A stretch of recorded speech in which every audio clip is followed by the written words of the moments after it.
Hale, The Rise of the Griffins. Chapter 1. July 1st, 2020. The only way to tell time inside the cellar is by studying the sunlight, which pours through a large crevice in the brick wall. Two ragged bodies sprawled across the cement floor watch as the light fades.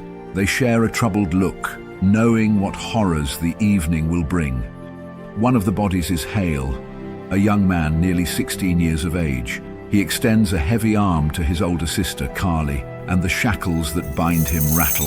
His cuff digs further into his skin, and he bites his lip. Carly reaches out for him as well, wrapping her arm around his shoulders. He can feel her shivering. Carly must sense his worry. Hale, I'm fine. Just a little cold. Carly's once plump, berry-colored lips are now a sickly shade of purple, and her cheeks have lost their fullness and color. Under her eyes are heavy, dark circles. It is hard for Hale to look at his older sister this way, recalling the beauty she once possessed. Grabbing the blanket that they share, Hale throws it over himself and his sister. He pulls himself closer until his head rests on her bony chest.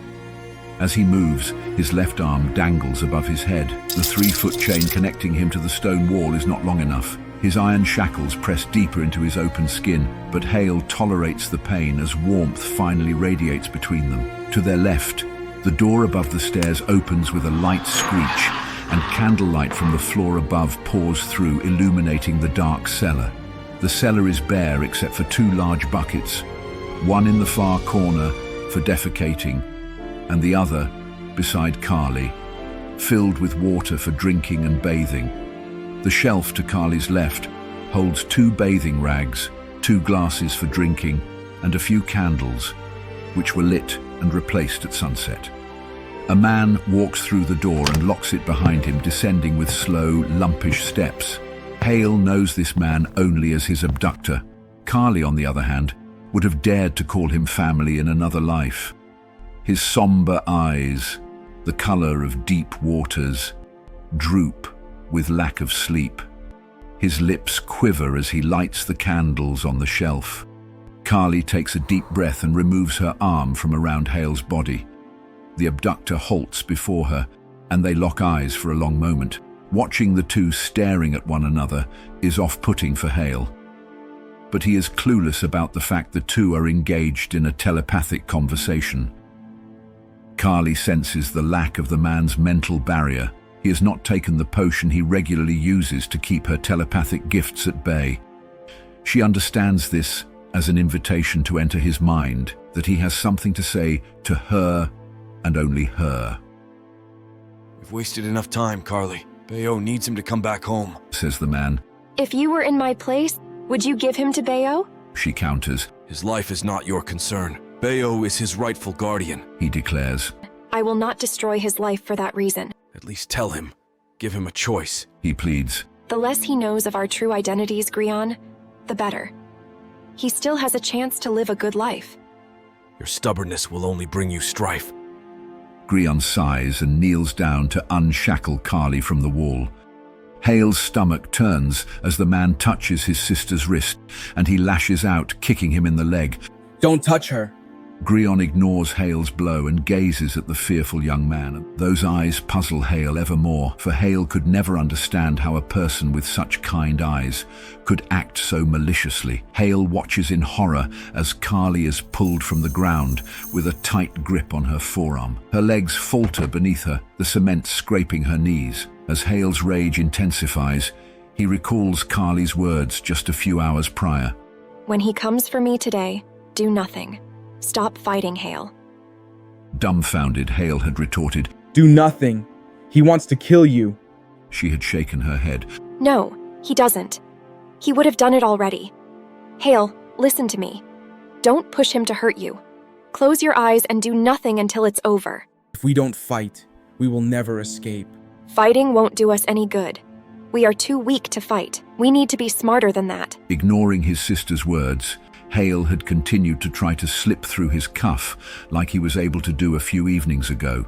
However valiantly Hale thought he fought against his kidnapper those nights prior, his efforts were futile, and, As punishment, his arm was burned with a hot piece of metal. Now Hale watches his sister kneel before this man as she is struck down with a heavy hand across her face. Her hair goes flying in front of her.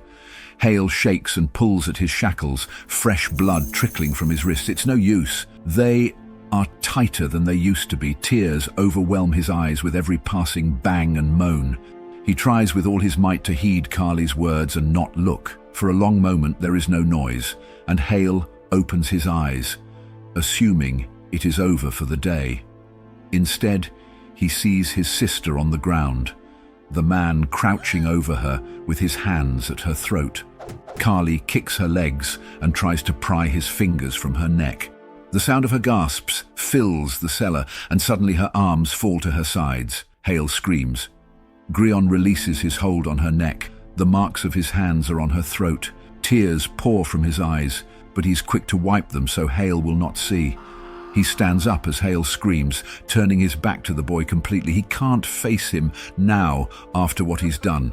Hale's sobs echo throughout the cellar, and he scrambles to his knees, trying to reach out to his sister. Carly, wake up! His heart pounds from his chest as he shouts her name. He pulls on his chains, but she's too far. Through his flowing tears, he cannot tell if she's breathing. He wails at the man. What do you want from us? Griffin simply stands, his expression melancholy. Hale looks up at him, waiting for something, anything. But Griffin gives no answer. What do you want from us? Hale asks again. Griffin doesn't respond. Why won't you kill us? Hale whimpers. End it already! Griffin lifts Carly into his arms and carries her back to her place to the left of Hale. He gently lays her down and begins to shackle her wrists. Hale quickly takes her unshackled wrist in his sooty hands and checks for her pulse. She's alive, Griffin says. It is the first time he has ever spoken to Hale. Hale is shocked. Griffin's voice is soft and quiet. I need something from her, and therefore I cannot kill either of you. What do you need? Hale asks. I'll give you whatever you need. Just please let us go. The man kneels down to unlock Hale's cuffs, and Hale's heart leaps with hope. As Griffin pulls at the metal, Hale's skin tears from the places it's bonded with it. Hale whimpers, and Griffin continues on with a gentler hand. Then Griffin gravely responds, You cannot give me what I need. He pulls Hale up and pushes him toward the large tin bucket to the right. Hale screams, No, no! Stop, please! He tries to fight his way free, but Griffin overpowers him. Hale is forced to his knees and his head is pushed into the bucket. Hale fights the grip at his crown, straining his neck. He begs in panic. We'll give you anything you want, please. You're not an evil man. Griffin hesitates before he flatly says, You know not what you say. He pushes Hale's head down. Hale's arm thrashes and he hits the brim of the bucket in panic. But Griffin pins Hale's hands behind his back. For a brief moment, Hale's head rises from the water. He inhales deeply and gasps. Please, stop. But Griffin pushes him under once more. Hale's gurgling rings in his ears. Do you see what you have forced upon me? Griffin shouts. I've waited patiently for you. I shall wait no longer. Stop! Carly manages with a hoarse voice. You cannot kill him. No, that I cannot do. But how long are you both to suffer from this pain? Shall I keep you for an eternity? Hale feels his head becoming light. Unable to hold his breath anymore, he exhales. Hale frantically scrabbles at the bucket, and in his fit, he manages to wiggle his left arm free, snagging the pocket of his assailant. Out from this pocket, something falls with a slight clank. Griffin tries to regain control of Hale's arm, and Hale's vision dims to black. The water stills, and Hale's body is limp. Griffin pulls Hale from the water and rests him on his back. He turns Hale's head to the side and presses on his chest until water spews from his mouth. Calmly, Griffin places Hale back beside Carly and shackles his wrists once more. He turns to her. Give me what I need. I will no longer hold back. You both cannot take much more of this. If not for your life, do it for his. She pulls Hale into her arms and checks his burning forehead. Then you will have condemned us either way. He sighs while climbing the stairs. You are giving me no choice. She looks at him with disgust, her voice weak and frail. You've told yourself that for hundreds of years. Do you truly believe you are not a monster? There is a click as the door locks. Then all is silent.